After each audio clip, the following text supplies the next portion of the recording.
তুষার নদী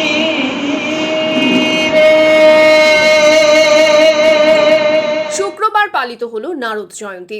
এই উপলক্ষে এদিন সাংবাদিকদের সংবর্ধিত করা হয়। বিশ্ব সংবাদ কেন্দ্রের উদ্যোগে মাথাভাঙার ঝংকার ক্লাবের সভাগৃহে এদিন একটি অনুষ্ঠানের আয়োজন করা হয়। সেখানেই মাথাভাঙা ও মেখলিগঞ্জ মহকুমার বিশিষ্ট সাংবাদিকদের সংবর্ধিত করা হয়। সংবর্ধনা জ্ঞাপন করা হয় মেখলিগঞ্জের সাংবাদিক সুপ্রজিৎ বিশ্বাস, সজল দে, গৌতম সরকার ও রামকৃষ্ণ বর্মনকে। এছাড়া মাথাভাঙা মহকুমার সাংবাদিক সন্দীপ বর্মন, বুল নমদাস, রাজেশ দাস, শ্রীবাস মণ্ডল, সৌমিত্র বর্মন, উৎপল অধিকারী, কাজল রায়, তাপস পাল, তাপস মালাকার, জাকির হোসেন প্রমুখ সাংবাদিকদের সম্মান জ্ঞাপন করা হয়। দেবশ্রী নারদকে বিশ্বব্রহ্মাণ্ডের প্রথম সাংবাদিক হিসেবে ধরা হয়। পথে ঘাটে কেউ বাগবিতণ্ডায় জড়ালেই অনেকে বলেন নারদ নারদ। এই নারদ হলেন ভগবান শ্রী বিষ্ণুর পরম ভক্ত। একে দেবতাদের খবরাখবর আদান প্রদানকারীও বলা চলে। স্বর্গ মর্ত পাতাল তিন লোকেই ছিল তাঁর অবাধ বিচরণ। রাম, হনুমান অথবা বাল্মীকির মতো নির্দিষ্ট তিথিতে নারদ জয়ন্তীও পালিত হয়।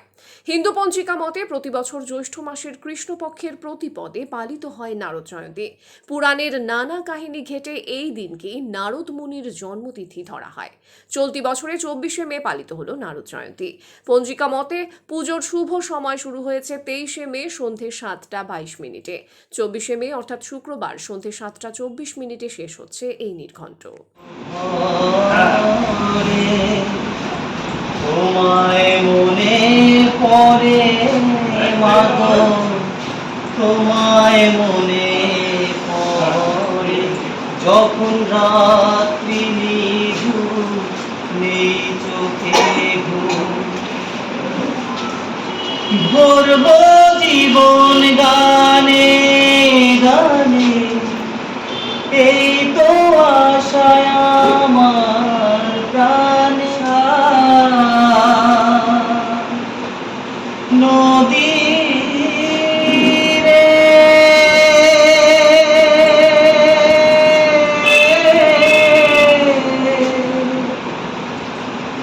নাওত চড়িয়া বন্ধুর বাড়ি যায় না ডুবাসোকে।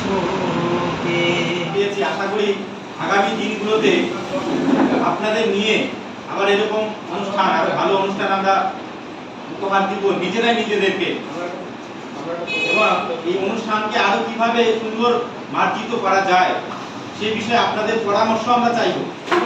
করো, পাশাপাশি অন্য কিছু করো, না হলে ভাই কিন্তু সংসার চলবে না। আজকে আপনারা দেখতে পাচ্ছেন বুট করা ভিতরে কিচ্ছু নাই।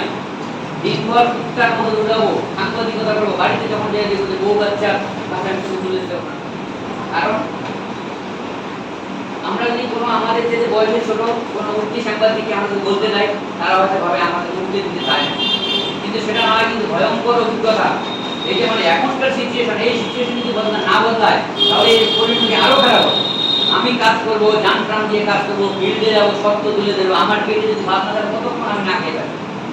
সেজন্য আমি একটা কথাই বলতে চাই আর কি, যে সাংবাদিকতা করো, পাশাপাশি রিক্সা চালাও, কোনো ক্ষতি নেই, ময়লা পরিষ্কার করো, কোনো ক্ষতি নেই। আলাদা যেন বর্তমান সিচুয়েশনের কথা বলছি, আপনি বদলাবে কিনা আমি জানি না। সাংবাদিকরা খেতে পায় না, তো আমি তো আগে বললাম শুট করা বাইকটা কিন্তু ভিতরে কিচ্ছু নেই, তার সংসার চলে না, তার খোঁজ কেউ রাখে না।